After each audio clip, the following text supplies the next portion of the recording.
Good afternoon. We have another warm day on the way. 85 in Sioux Falls, 88 in Aberdeen, 93 in Pierre, 86 in Rapid City. We have a chance of afternoon rain and thunder showers, most of which should die down around sunset. So 63 tonight in Sioux Falls, 65 in Aberdeen, 66 in Pierre, and 58 in Rapid City.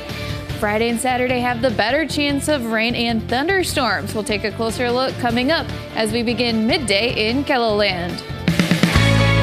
Live from KELOLAND Media Group, Midday in KELOLAND.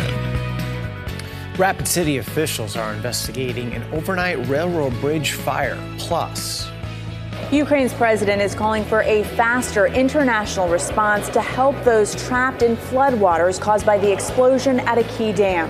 I'm Natalie Brand with a look at how fighting in the region is impacting rescue efforts. Good afternoon and thanks for having us in. The Rapid City Fire Department is trying to figure out how a railroad bridge caught fire overnight.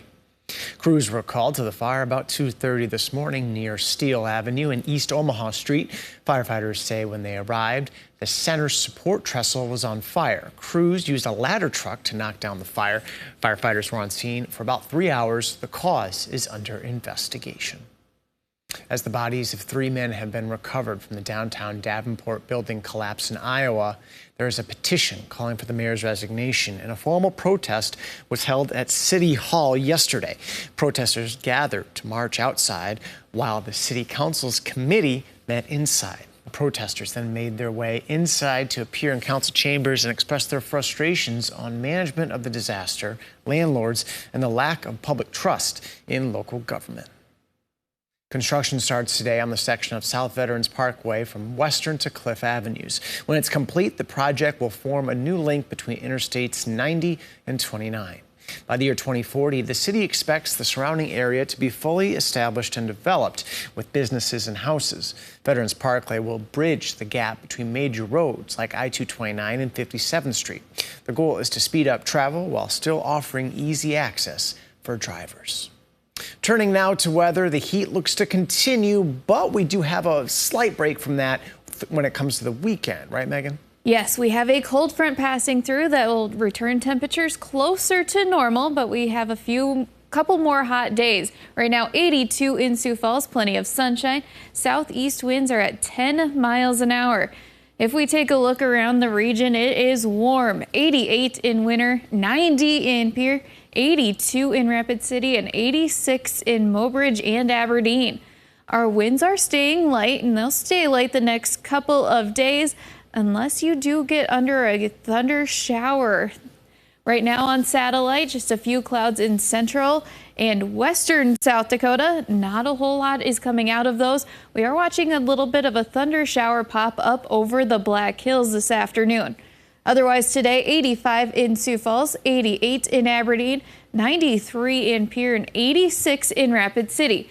We could see a few afternoon rain and thunder showers pop up, including a marginal risk that these could become severe in north central and northeastern KELOLAND for this afternoon into this evening.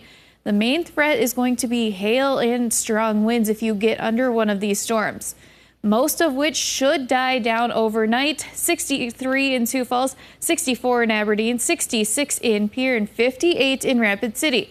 We'll watch north central and northeastern KELOLAND as we go into tonight and even into tomorrow. Tomorrow, everyone in a chance to see thunderstorms. 84 in Sioux Falls, 86 in Aberdeen, 89 in Pierre, and 81 in Rapid City. And like I said, for the weekend, we do bring in some cooler temperatures. We'll take a closer look at your weekend in just a little bit. Thank you, Megan. Former Vice President Mike Pence launched his bid for the White House with a rally in Iowa. Pence rebuked his former boss and current frontrunner, Donald Trump. Pence focused on January 6th and how Trump unsuccessfully pressured him to overturn the 2020 election. The pause on student loan payments is ending. After a payment pause that has lasted more than 3 years, more than 40 million student loan borrowers will be on the hook for payments starting in late August. A new debt bill passed by Congress removed any hope that the Biden administration would extend the pause again if the Supreme Court strikes down the White House's student loan cancellation. Pope Francis is recovering from a hernia operation. The Pope, who is 86, underwent the 3-hour surgery in Rome yesterday. The Vatican says there were no complications. The Pope had part of his colon removed 2 years ago and was hospitalized earlier this year with bronchitis. An attacker with a knife stabbed several young children and at least one adult in a town in the French Alps today before he was arrested. Police detained the attacker, who was in his 30s. A local lawmaker said the children were attacked on a playground. Police said 2 of the children suffered life-threatening injuries and that the other 2 had severe injuries but non-life-threatening, while one adult also suffered life-threatening wounds. An official in Ukraine's Ministry of Defense says some of the country's forces have indeed gone from the defensive to the offensive, an admission that Ukraine has launched an initiative to retake land currently being held by Russian forces. This comes as Ukraine is still dealing with the devastating flood caused by an attack on a dam in the southern part of the country. Natalie Brand reports from Washington. The opening phases of the long-awaited Ukrainian counteroffensive is underway. Russia's military is reporting heavy fighting in the Zaporizhia region, the area connecting Russia to Crimea. Britain's defense ministry says fighting continues along multiple sectors of the front, with Ukrainian forces appearing to make progress. The fighting has hampered efforts to rescue people from the flooding caused by this week's explosion at the Novokakhovka Dam. Ukraine's president, who toured the devastation, is calling for a faster international response to help the thousands impacted. Drones dropped bottles of drinking water to people stranded in their homes, while soldiers and volunteers worked around the clock to rescue those trapped by the floodwaters. Natalie Brandt, CBS News, Washington. Now, experts warn that the floodwaters could dislodge landmines and send them into new areas.